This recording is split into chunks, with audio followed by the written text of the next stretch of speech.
Hello friends, capital climbing में आप सभी का स्वागत है। और मैं हूँ आपका दोस्त संदीप। और डेट हो रखी है 22 जुलाई 2021। और आज हम बात करने वाले हैं इलेक्ट्रॉनिक सेक्टर के कंपनी के बारे में। उसके रिजल्ट जो है कल यानी कि 21 जुलाई 2021 को अनाउंस किए गए। तो चलिए दोस्तों, उस इलेक्ट्रिक सेक्टर की कंपनी के जो रिजल्ट्स को एनालाइज करते हैं। दोस्तों, अब हम पीडीएफ कॉपी पे आ चुके हैं, जिसको जो कंपनी ने सबमिट किया था 21 जुलाई 2021 को दोनों एक्सचेंजेस को, जिसको हमने जो है हाईलाइट करके आपको दिखाया है। यहाँ पे आपको दिखाई दे रहा है, डेट रो रखी है 21 जुलाई 2021 और एक्सचेंजेस है एनएससी और बीएससी। और दोस्तों, आपको पीडीएफ कॉपी पे जो कंपनी का नाम देख के पता चल गया होगा कि हम किस कंपनी के बारे में बात कर रहे हैं। तो जी हाँ दोस्तों, अब हम बात कर रहे हैं एवल्स इंडिया के बारे में, जिसके जो है क्वार्टरली रिजल्ट जून एंडेड 30 2021 के कल यानी कि 21 जुलाई को अनाउंस किए थे। दोस्तों, अब हम बात करते हैं फाइनेंशियल ईयर 21-22 के जून क्वार्टर एंडेड कंसोलिडेटेड रिजल्ट्स के बारे में। तो उसमें सबसे पहले दोस्तों बात करते हैं हम रेवेन्यू फ्रॉम ऑपरेशन से, यानी कि जो ऑपरेशन चलता है कंपनी का, वहाँ से कंपनी को कितनी रेवेन्यू है। तो जून एंडेड क्वार्टर में 2609.97 करोड़ रुपीस की रेवेन्यू हुई है। वहीं बात करते हैं सेम क्वार्टर पिछले साल में, तो 1483.40 करोड़ रुपीस की इनकम हुई थी। अगर बात करते हैं मार्च क्वार्टर में, तो वो 3339.21 करोड़ रुपीस की इनकम हुई थी। यानी कि जो रेवेन्यू फ्रॉम ऑपरेशन है वो ईयर ऑन ईयर बेसिस पे बहुत ज़्यादा अच्छे खासे बढ़े, ऑलमोस्ट 80% से भी ज़्यादा जो है रेवेन्यू फ्रॉम ऑपरेशन बढ़े हुए दिखाई दे रहे हैं। वहीं बात करते हैं दोस्तों अदर इनकम के बारे में, तो जो क्वार्टर एंडेड जून 30 को जो 34.20 करोड़ की इनकम हुई थी। वहीं बात करते हैं सेम क्वार्टर पिछले साल में, तो 32.16 करोड़ रुपीज़ की इनकम हुई थी। वहीं बात करते हैं क्वार्टर एंडेड मार्च 31 2021 में, तो 36.66 करोड़ रुपीज़ की इनकम हुई थी। यानी कि दोस्तों, इसमें जो रेवेन्यू में ईयर ऑन ईयर बेसिस पे क्वार्टरली बहुत ही ज़्यादा उछाल देखने को दिख रहा है। ये बहुत ही एक अच्छी साइन मानी जाती है, क्योंकि जो इलेक्ट्रॉनिक सेगमेंट में बहुत ज़्यादा भारी सेल हुई है कंपनी को। इसी वजह से जो है कंपनी की रेवेन्यू बढ़ती हुई दिखाई दे रही है।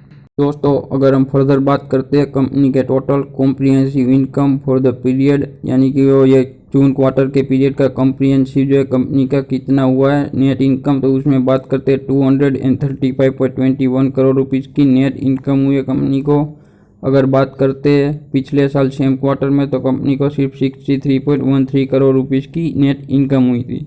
और अगर बात करते हैं पिछले क्वार्टर यानी कि मार्च 31 2021 को, तो कंपनी को जो है 304.53 करोड़ रुपीज़ की इनकम हुई है।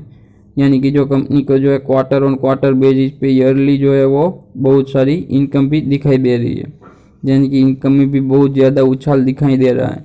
दोस्तों, अगर बात करते हैं कंपनी के ईपीएस यानी कि बेसिक और डाइल्यूटेड अर्निंग पर शेयर के बारे में, तो जो है जून क्वार्टर एंडेड को 3.77 रुपीज़ थे दोनों बेसिक और डाइल्यूटेड अर्निंग पर शेयर। वही बात करते हैं सेम क्वार्टर पिछले साल में, तो वो 1.02 रुपीज़ थे बेसिक और डाइल्यूटेड ईपीएस। और अगर बात करते हैं मार्च क्वार्टर एंडेड, तो 4.85 रुपीज़ थे बेसिक और डाइल्यूटेड ईपीएस। यानी कि जो है ईयर ऑन ईयर बेसिस पे क्वार्टरली जो है बेसिक और डाइल्यूटेड ईपीएस में भी बहुत ज़्यादा उछाल देखने को मिल रहा है। ऑलमोस्ट जो है ईपीएस जो है वो डबल हो चुका है। तो दोस्तों, ये थे कंपनी के कुछ क्वार्टरली रिजल्ट जो कि बहुत ही अच्छे दिखाई दे रहे हैं। दोस्तों, अब हम बात करते हैं कंपनी के कुछ सेगमेंट रेवेन्यू के बारे में कि किस सेगमेंट से कंपनी को किस टाइप की रेवेन्यू जनरेट हो रही है। तो चलिए दोस्तों, अब सेगमेंट रेवेन्यू का डिस्कशन शुरू करते हैं। दोस्तों, अगर हम बात करते हैं कंपनी के सेगमेंट रेवेन्यू के बारे में, तो जो सेगमेंट रेवेन्यू है sales and other operating revenue, उसमें अगर बात करते हैं तो सबसे पहले स्विच गियर्स के बारे में। तो कंपनी को जो है जून क्वार्टर में स्विच गियर्स से 377.32 करोड़ रुपीज़ की रेवेन्यू जनरेट हुई है। वहीं बात करते हैं केबल से 807.17 रुपीज़ की करोड़ रुपीज़ की रेवेन्यू जनरेट हुई है। वहीं बात करते हैं लाइटिंग एंड फिक्सचर से कंपनी को 214.39 करोड़ रुपीज़ की जो रेवेन्यू जनरेट हुई है।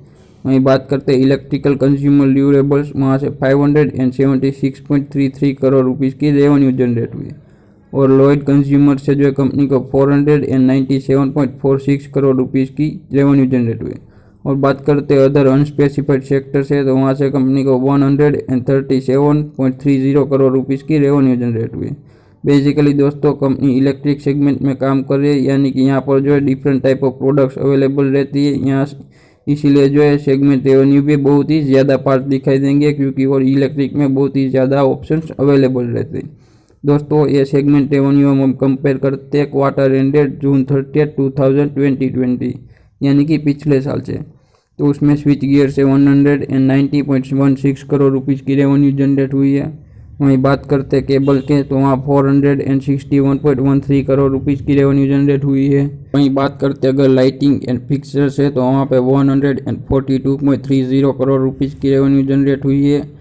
इलेक्ट्रिकल कंज्यूमर ड्यूरेबल से 301.68 करोड़ रुपीज़ की रेवेन्यू जनरेट हुई है। और वहीं बात करते हैं लॉयड कंज्यूमर से 306.18 करोड़ की रेवेन्यू जनरेट हुई है। और वहीं पे बात करते हैं अदर सेगमेंट से, तो वो 81.95 करोड़ रुपीज़ की रेवेन्यू जनरेट हुई है।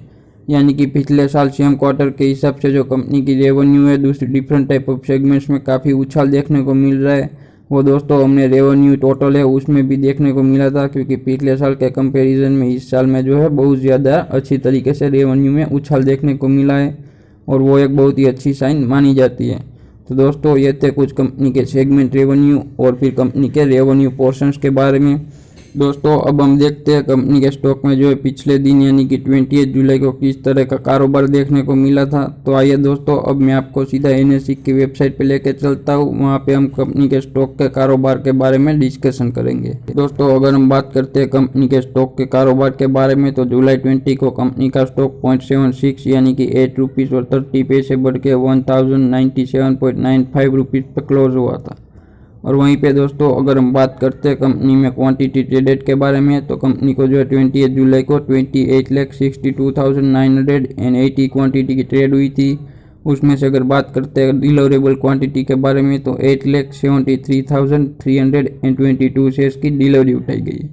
और अगर बात करते हैं परसेंटेज ऑफ डिलीवरेबल क्वांटिटी की, तो 30.50% की डिलीवरी उठाई गई, यानी कि बहुत कम भी नहीं है और बहुत ही ज़्यादा अच्छी भी नहीं मानी जाती है डिलीवरेबल क्वांटिटी, क्योंकि इतनी डिलीवरेबल क्वांटिटी से कुछ अच्छा साइन नहीं माना जाता है। लेकिन दोस्तों अगर आप कंपनी का स्टॉक को जो है डिस्कस करना चाहते हैं फर्दर, या फिर आप उसमें इन्वेस्टमेंट करना चाहते हैं शॉर्ट टर्म या फिर लॉन्ग टर्म के लिए, तो उसमें जो है सबसे पहले आपको जो है हमने जो है राइट साइड कॉर्नर पे दिखाया गेट डेरिवेटिव कोड्स, जो हाईलाइट करके उस पर आपको जाना होगा और वहाँ पे जाके आप कंपनी के जो फ्यूचर प्राइस को देख सकते हैं। अगर उसमें भी उछाल दिखाई दे रहा है तो आपको जो है डेफिनेटली शॉर्ट टर्म के लिए कंपनी में इन्वेस्ट करना चाहिए। ये मेरा पर्सनल ओपिनियन है, ये फिर कोई एडवाइस या फिर टिप्स नहीं है, इसको कंसीडर करके आपको चलना चाहिए। और अगर आप किसी भी टाइप का इन्वेस्टमेंट करते हैं तो सबसे पहले आपको अपने फाइनेंशियल एडवाइज़र या फिर कंसल्टेंट को ज़रूर से अप्रोच करना चाहिए। दोस्तों अब हम बात करते हैं कंपनी के फ्यूचर कॉन्ट्रैक्ट के बारे में, तो जो एक्सपायर होने वाला कॉन्ट्रैक्ट है 29 जुलाई 2021 को। अगर बात करते हैं कंपनी के फ्यूचर प्राइस के बारे में, तो 0.93% यानी कि 10 रुपीज़ और 10 पैसे बढ़ के 1101.95 रुपीज़ पे क्लोज हुआ है। वहीं पे बात करते हैं दोस्तों स्टॉक के फ्यूचर प्राइस यानी कि अंडरलाइंग वैल्यू के बारे में, तो वो 1097.95 रुपीज़ दिखाई दे रहा है, यानी कि जो फ्यूचर प्राइस जो है वो स्टॉक प्राइस के हिसाब से ज़्यादा दिखाई दे रहा है, यानी कि एक साइन माना जाता है कि स्टॉक का प्राइस जो है जब बाजार अगले दिन खुलेगा तब जो बढ़ने वाला है। और दोस्तों अगर बात करते हैं उनसे भी ज़्यादा ओपन इंटरेस्ट के बारे में, तो 67,23,500 लॉट्स का जो है टोटल कॉन्ट्रैक्ट एग्जीक्यूट हुए। और अगर बात करते हैं दोस्तों चेंज इन ओपन इंटरेस्ट के बारे में, तो जो 20 जुलाई 2021 को नए 3,25,500 कॉन्ट्रैक्ट्स ऐड हुए हैं। और जो चेंज इन ओपन इंटरेस्ट की बात करते हैं तो 5.09% का कॉन्ट्रैक्ट नए ऐड हुए, यानी कि एक ठीक ठाक से कॉन्ट्रैक्ट ऐड हुए हैं। दोस्तों इस तरीके से अगर आप फ्यूचर प्राइस को जो है देख पाते हैं तो आप एक अंदाज़ा लगा सकते हैं कि स्टॉक का प्राइस जो है वो किस तरीके से बढ़ेगा। अगर दोस्तों आप स्टॉक के फ्यूचर के बारे में नहीं जानते या फिर इसको जानना चाहते हैं, तो मेरा एक इस पे जो एक डेडिकेटेड वीडियो है उसको आप देख लीजिए, ताकि आप जो है फ्यूचर प्राइस को कैसे अंडरस्टैंड करना है और किस तरीके से इन्वेस्टमेंट करना है उसको जो है आप अच्छी तरीके से समझ पाएंगे। उसका लिंक है दोस्तों मैं आपको डिस्क्रिप्शन बॉक्स में नीचे डाल दूंगा, वहाँ से आप जो इस वीडियो को देख सकते हैं। दोस्तों ये थे हैवेल्स इंडिया के Q1 के रिजल्ट एनालिसिस, और उनसे भी ज़्यादा उसके जो स्टॉक प्राइस और फ्यूचर प्राइस के भी एनालिसिस। दोस्तों ऐसे अमेजिंग वीडियोस के लिए कैपिटल क्लाइंबिंग को शेयर, सब्सक्राइब और लाइक। मिलते हैं नेक्स्ट वीडियो में।